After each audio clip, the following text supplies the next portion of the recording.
মানুষকে তার পোশাক দেখে বিচার করাটা কতটা ভুল হতে পারে? আজকের গল্পটি এমন এক যুবকের, যে নিজের কাছে থাকা শেষ মূল্যবান টাকাটিও একজন ভিখারিকে দান করেছিল, কিন্তু পরদিন সে এমন একটি সত্য জানতে পারল যা তার পুরো জীবনটাই বদলে দিয়েছিল। লন্ডনে বাস করত হিউগি আর্স্কিন নামে এক যুবক। সে দেখতে অত্যন্ত সুদর্শন ছিল, ভদ্র, দয়ালু এবং সৎ মানুষ হিসেবেও তার পরিচিতি ছিল। কিন্তু একটা সমস্যা ছিল, হিউগির পকেট প্রায় সবসময় খালি থাকতো। সে বিভিন্ন কাজ করার চেষ্টা করেছে, ব্যবসাও করেছে, কিন্তু কোথাও সফল হতে পারেনি। তবুও তার জীবনে একটা বড় সুখ ছিল। সে লরা মার্টন নামে এক সুন্দরী মেয়েকে ভালোবাসতো, আর লরাও তাকে ভীষণ ভালোবাসতো। সমস্যা হলো, লরার বাবা ছিলেন অবসরপ্রাপ্ত একজন কর্নেল। তিনি স্পষ্ট জানিয়ে দিয়েছিলেন, হিউগি, তুমি যখন 10,000 পাউন্ড উপার্জন করবে তখনই আমার মেয়েকে বিয়ে করার কথা ভাববে। হিউগির কাছে তখন 10,000 পাউন্ডও দূরের কথা, 10 পাউন্ডও ছিল না।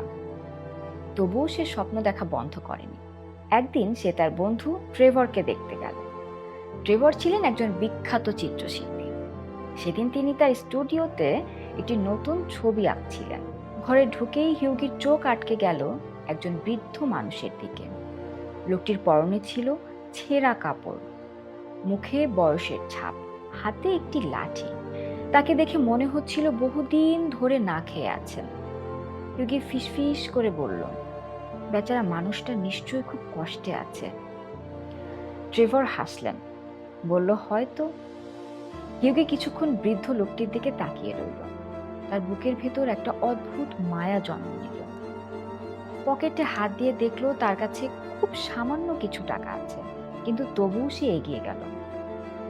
বৃদ্ধের হাতে একটি সোনার মুদ্রা তুলে দিয়ে বলল, এটা আপনার কাজে লাগবে। বৃদ্ধ লোকটি বিস্মিত চোখে তার দিকে তাকাল, তারপর কৃতজ্ঞতার সঙ্গে মাথা নত করল। হিউগি হালকা হাসি দিয়ে স্টুডিও থেকে বেরিয়ে এলো। সে ভাবতেও পারেনি এই ছোট্ট দয়ার কাজই তার জীবনের সবচেয়ে বড় ঘটনার সূচনা হতে যাচ্ছে।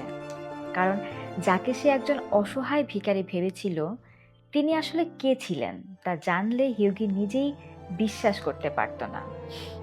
সেটাই জানবেন পরের পর্বে।